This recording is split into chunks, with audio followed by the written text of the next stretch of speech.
I'm the Frugal Gardener. I'm here on the homestead. It's a bright and sunny day in mid-March, and this is the third installment of Grow Something Exciting this spring and summer.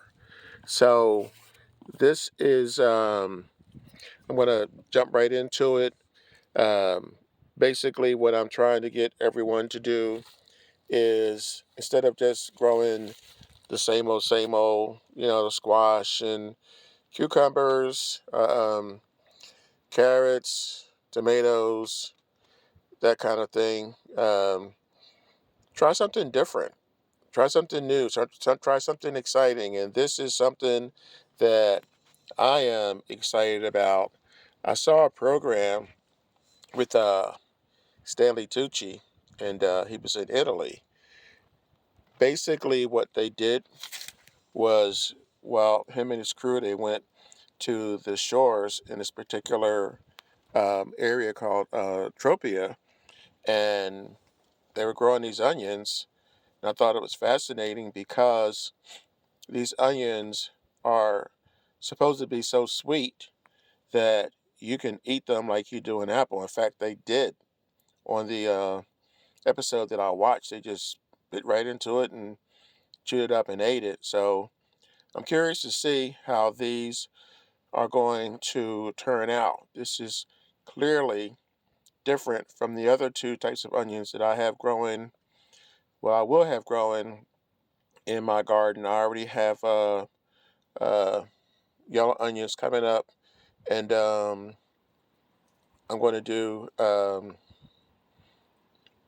I can't think of the name of the second type of onion that I'm growing, but you'll see that in another video that I do. So this is. I'm going to plant these probably in another couple of weeks. Full sun, 6 hours, quarter of an inch deep, 110 days to harvest. So it's pretty much standard in terms of the planting when it comes to onions. That's number one.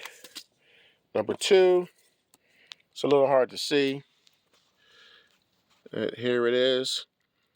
Muscadine grapes. I'll tell you the reason why I chose this one. I'm going to walk through these with you guys. Um, I'm going to show you how I'm planting these and what nutrients I'm adding, how often I'm watering them, and so forth.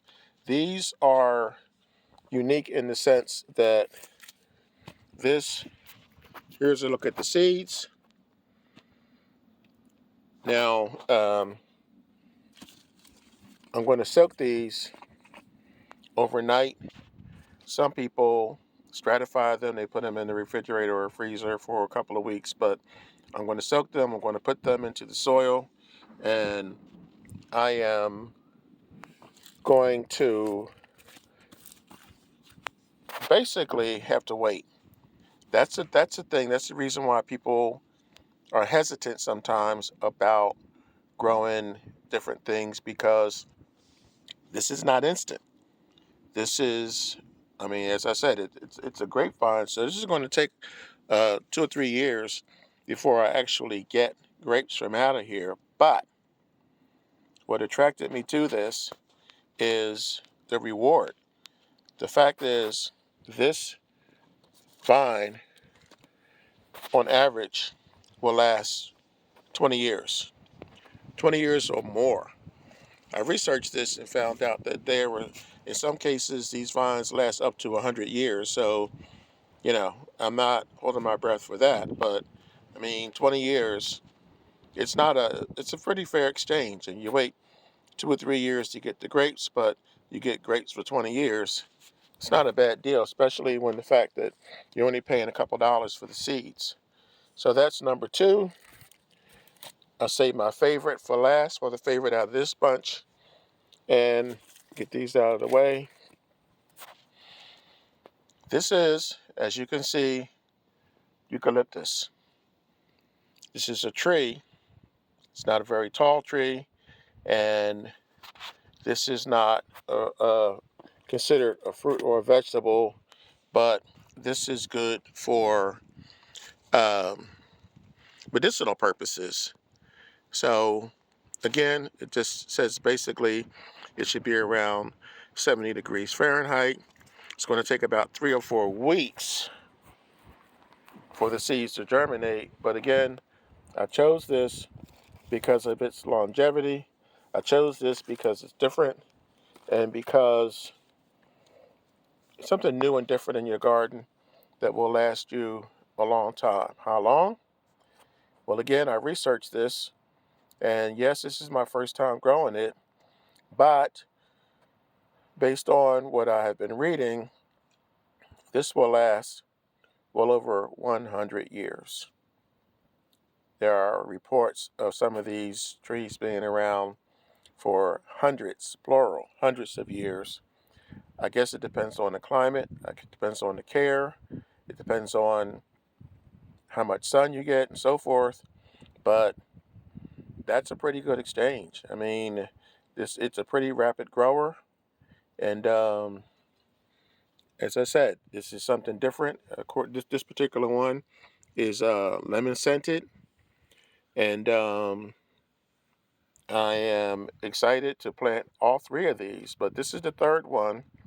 Actually, if you add up the first two in the series, this would be the ninth one.